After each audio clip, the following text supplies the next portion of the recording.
तरह अब आते हैं दरख्तों की तरफ। दरख्तों में क्या उशर होगा? दरख्तों की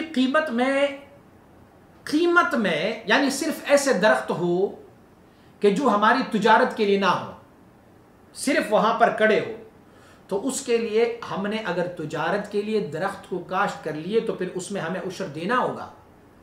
लेकिन सिर्फ दरख्त जो है वो उगे हुए हैं, हमारे खेतों के खलियानों के आसपास जो है वो दरख्त उगे हुए हैं, या हमारे कुछ ज़मीन पर दरख्त उगे हुए हैं और वो दरख्त जो है वो फलदार ना हो, वो फल देने वाले ना हो, सीधे सादे दरख्त हो, तो उसमें उशर कोई नहीं है। हाँ, उसी को अगर हमने कन्वर्ट कर लिया as a business, as a तिजारत, और हमने उसे उगाया, जैसे कि बहुत सारे लोग जो है सफ़ेदा काश्त करते हैं और सफ़ेदा जो है वो बिज़नेस के लिए, तिजारत के लिए, तो फिर उसमें से जो है हमें उशर देना होगा।